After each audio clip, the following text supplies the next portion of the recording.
শীতের সিজনে সব থেকে ফেমাস একটা স্যুপ হলো থাই স্যুপ। আর এই থাই স্যুপ আমরা রেস্টুরেন্টে কিভাবে করে থাকি আজ আপনাদেরকে সম্পূর্ণ রেসিপিটা খুবই সহজে দেখানোর চেষ্টা করব। ফার্স্টে একটা প্লেটের ভিতরে 4টা মুরগির ডিম এখানে ভেঙে নিলাম। ভাঙার পরে 4টা ডিমের কুসুম একেবারে সুন্দর করে আলাদা করে নিব, এখানে যাতে কোনো প্রকার লালা না থাকে। আপনারা চাইলে এখানে আঁশের ডিমটাও ব্যবহার করতে পারেন। আর আঁশের ডিমের স্যুপ তৈরি করলে স্যুপের কালারটা খুবই সুন্দর আসে। আপনারা চাইলে আঁশের ডিমও নিতে পারেন অথবা মুরগির ডিমও নিতে পারেন। আমার এখানে আমি মুরগির ডিম নিয়ে নিলাম।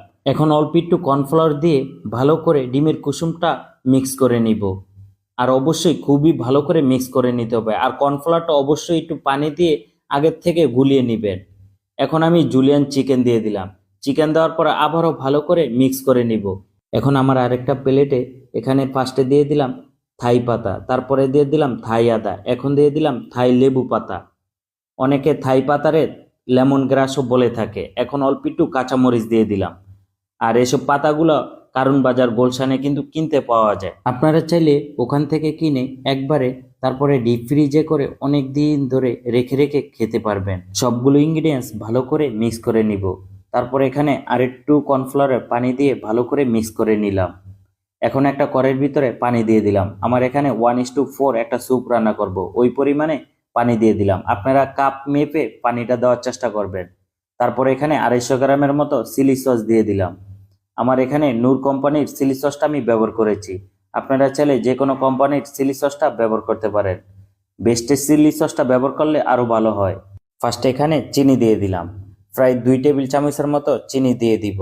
তারপরে এখানে অল্প একটু লবণ দিয়ে দিলাম। লবণের পরিমাণটা অবশ্যই আপনারা কম দেওয়ার চেষ্টা করবেন। এখন দিয়ে দিলাম হোয়াইট পেপার, একেবারে অল্প। এখন দিয়ে দিলাম চিকেন পাউডার। তারপর এখানে একেবারে অল্প করে একটু টেস্টিং সল্ট দিয়ে দিলাম। আর টেস্টিং সল্টটা আমাদের বিএসটি অনুমোদিত প্রাণ কোম্পানির টেস্টিং সল্ট ব্যবহার করেছি আমি এখানে। এখন মিক্সটা এখানে দিয়ে দিব।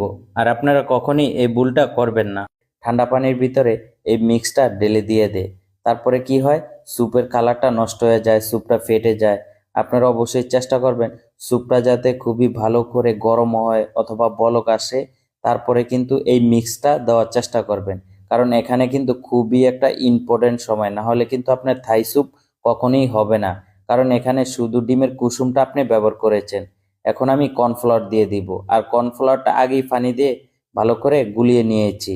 তারপরে অল্প অল্প করে দিয়ে এই স্যুপটা ঠিক করার চেষ্টা করব। আর থাই স্যুপটা অবশ্যই আপনারা বেশি থিকও করবে না, কম থিকও করবে না, মিডিয়াম থিক করতে হবে। তো মিডিয়াম থিক করার জন্য অবশ্যই আপনারা অল্প অল্প করে এখানে কর্নফ্লাওয়ারটা ব্যবহার